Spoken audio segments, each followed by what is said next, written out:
there any relevance of native speaker norms? That's a question for TEFLologists. Is it better to focus on form or to focus on forms? That's a question for TEFLologists. If you use a textbook, is your classroom authentic, or should your approach be more learner-centric? From feedback to learner autonomy, we'll discuss it all on TEFLology. Welcome to this bonus episode of the TEFLology Podcast, a podcast all about teaching English as a foreign language and related matters. Today we bring you the Q&A and discussion session that followed our interviews in our forum at JALT 2016. This recording contains a mix of audience questions, exchanges between our interviewees, and a few extra questions from us. So we begin with a question from an audience member who wanted to know what we had got out of conducting this forum. What did you think of their stories, and what bits do you think you might use in summarizing and using them? If I can answer for myself, so my PhD is about native speakerism, and one section that I'm kind of struggling to write at the moment is incorporating aspects of neoliberalism into that. So for me, that was why I was asking questions about that to Professor Kubota. So that's the way that it's helped me, yeah. Yeah, as I mentioned, part of my job is program evaluation. And so what I heard from J.D. Brown both yesterday and today and just now, I think already giving me some ideas about different ways of, for example, professional development for the teachers that I oversee. Just for me, generally, I think the whole format of interviewing reveals maybe information that perhaps you wouldn't have said during this conversation. You may have already said everything that you said, but just the dynamic of asking questions for me is in itself revealed what I wanted to know, I guess. So just the act of doing the interview for me is the most important thing, even though I'm not very good at it. Interesting. I thought you were going to draw some conclusions about the trajectories of each professional, but it doesn't have to. And I enjoyed listening to the stories. Thank you very much. For next year, we will. Do you have any comments that you'd like to? It's interesting to me that all three of us ended up telling stories. Yeah, I mean that's probably the most powerful way of connecting with human beings we've got. We are story consumers and tellers, and it worked out very nicely. Yeah. I love narrative research, so I like listening to people's stories, and not only how we tell the stories, but how we interpret the stories have a lot of meaning for ourselves and how we portray ourselves, how we interpret ourselves, but also how we communicate with others and our shared understandings that sometimes it's about shared humanity and commonality, not always difference, I suppose. Same as T.D. and Sarah, I think stories are very powerful, and it's interesting that we're all committed to language teaching and research from different perspectives, but we have had similar level of passion, and so that was a commonality, and I thought it was very interesting. Is there anything you'd like to ask each other? I felt that there was a lot of overlap. So are there any points that you'd like to bring together, perhaps? One of the things that was interesting for me was in your plenary this morning is I've taken an interest in deliberate practice. So deliberate practice is a concept developed. Some of you may know this is 10,000 hours, and this Erickson. And the idea, and this was related to my work on mindset, so the idea is with deliberate practices that not all practice is good practice, that practice needs to be focused on particular goals, that you sometimes need to be on your own, that you need to have some kind of somebody who is a step at least above you in competence to give you meaningful feedback that you work with. And I've started to work with this since I was really interested in what you said also about CLT and other approaches. So one of the arguments in deliberate practices is that when you have the whole game, so if you imagine this as communication, sometimes you break it down into specific bits that you practice and you practice and you practice. And if you're playing football, you don't just play the whole game if you're training, you break it down into bits and you practice those bits. If you're going to bend it like Beckham, you need to not just play the whole game, he would just practice the same shot again and again until he gets it right. So I think because of the field and fashions, there's been a move to very strong CLT, which is very important and has made a massive move forward for the field. But, you know, there is a tendency to kind of black mark certain types of practice, and deliberate practice does raise questions for us maybe about actually we need to perhaps revisit some of that and take a step there. You can bet that Beckham spent at least 10,000 hours practicing, yeah? And we expect English students learning English in Japan to do something like 600 hours and then they should speak English. And so the amount of practice is simply not there. Yeah, something to think about. I think people do practice because they want to improve, right? Yeah. But then sometimes, you know, people practice because they enjoy it. and one thing is very interesting. Okay, so the TOEIC story. There are some people in Japan and probably elsewhere who love to take TOEIC. So taking TOEIC is their hobby, and they obtaining 990 the full score of TOEIC is their hobby. So many times, you know, not just once, but you know, so many times. And then they have their blog, and then there are so many blog followers, and it's a hobby, and it's a fun thing to do. It's a leisure activity. It's quite interesting. So language learning practice has different aspects of, you know, human, you know, being and human activities. So that's something interesting to think about. The TOEIC has 200 items on it. In the West, we call that masochism. So it just reminded me, talking about TOEIC there, there's this kind of, there's a thing, a kind of a truism that you hear a lot in Japan, which is Japan has like the lowest TOEIC scores in the universe. And how much of that is real, and how much of that is just caused by people taking the test over and over and over and over and over again until they get the score they want? Yeah, well, this is very much the same as the articles you read in the Japan Times about leg length. You know, there's this syndrome that Japanese have about things like leg length and TOEIC scores and TOEFL scores, and the actual low scores, if you compare them, you look at the countries that are above them, most of them are Commonwealth countries or were colonies, English colonies, you know, and you can actually rationalize the whole thing very, very easily. The fact that Japanese take TOEFL as a hobby is a potential problem. You know, how am I doing this month? I'll take the TOEFL. Can really lower the average. You know, so I think that's what's going on basically. Yeah, Japanese aren't all that different. Yeah. Can I ask a question to Sarah? So what are the links between a learner's self-concept and test taking? Because that might be a part of their whole way of wanting to learn. Yeah, definitely. I mean, this is related then, I think, to the attributions that people make for the test scores that they get. So it's not necessarily the test score per se, it's the person's subjective interpretation of that and what it means for them, as well as what reasons they give themselves for why they got that test score. So is it something internal, something they can control, something that they can influence when they take the test again, or do they blame it on good luck or a bad test or those kind of things? So the effect on self-concept is not directly related to the score that they get, it's how they interpret that score, what it means for them.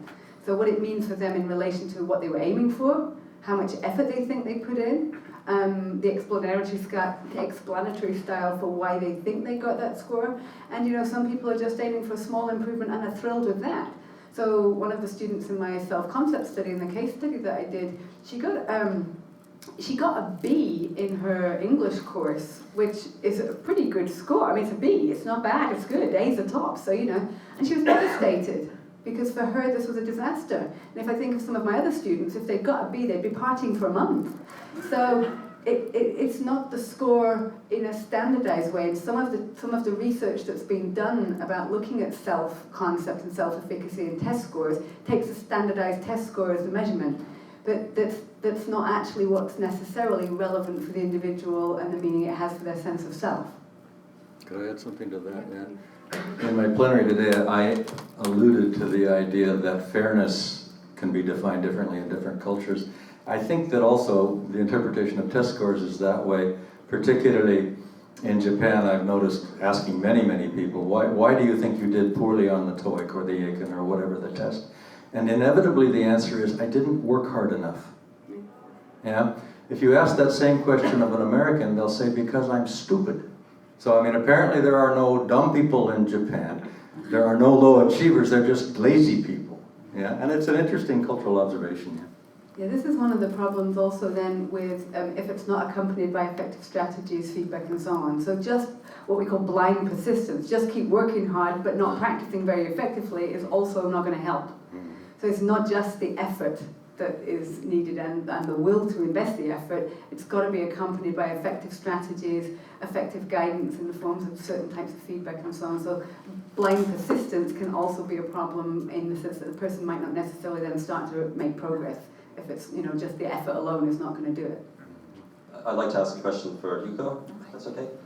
In your presentation earlier this afternoon, you talked about maybe the importance of teachers being aware of what they might use their English for example, discriminatory speech. Do you think that's something that needs to be addressed at the curriculum design level?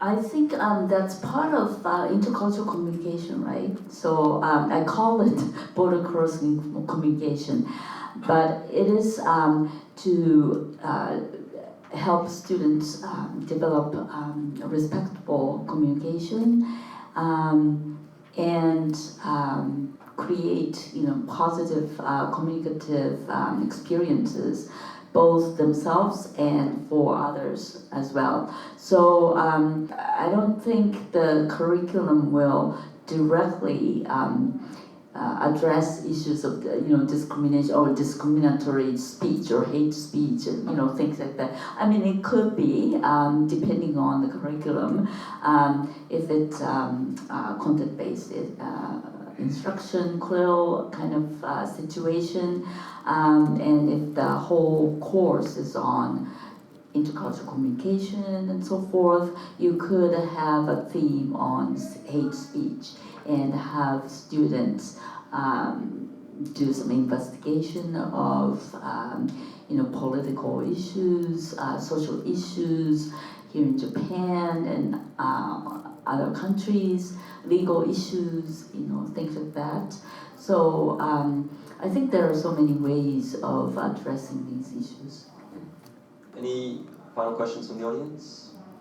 I think we're all in some way searching for meaning in what we do, and I'm just wondering where you derive your meaning from and how you derive meaning in what you do.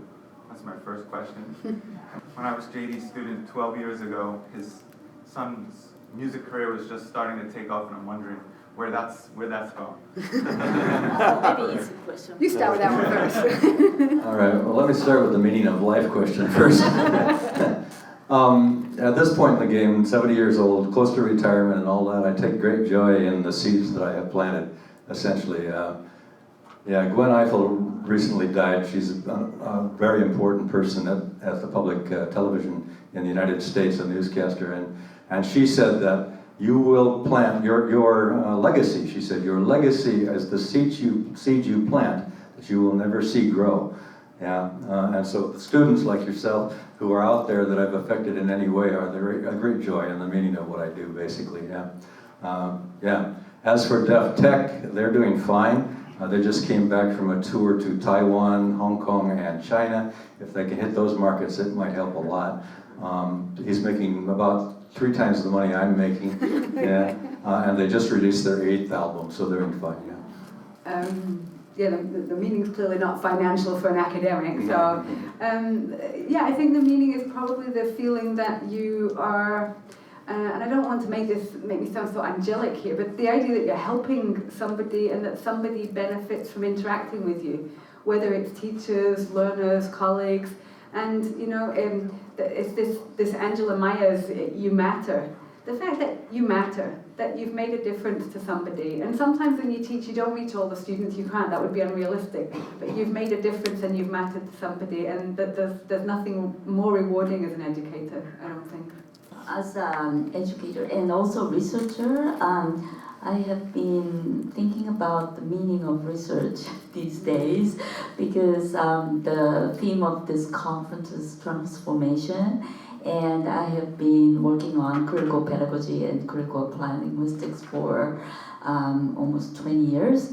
And one of the core component of critical applied linguistics and critical pedagogy is transformation. It's critical awareness and reflection, which lead to transformation, right?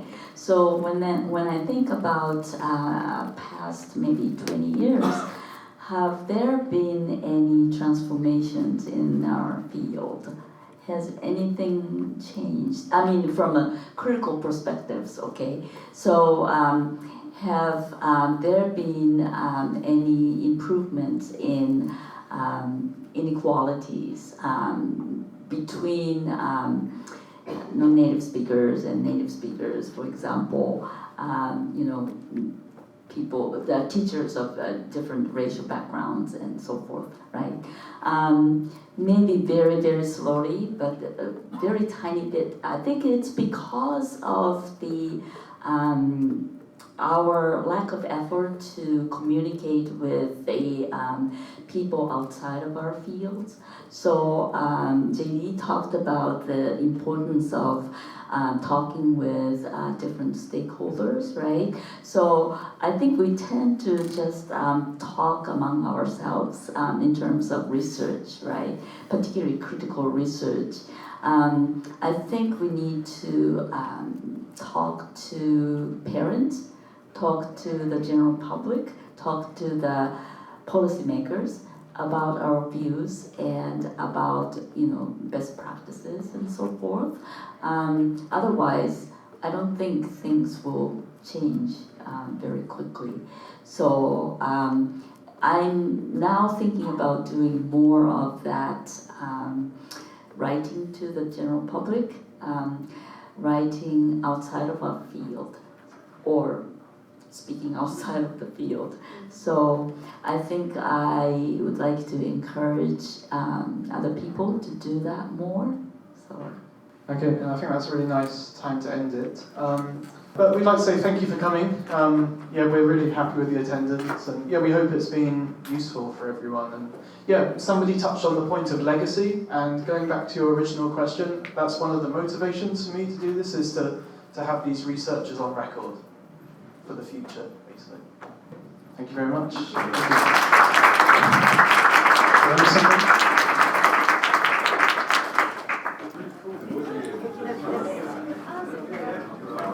Thank you. Thank you very much. Thank you for good questions. Sorry, the time. I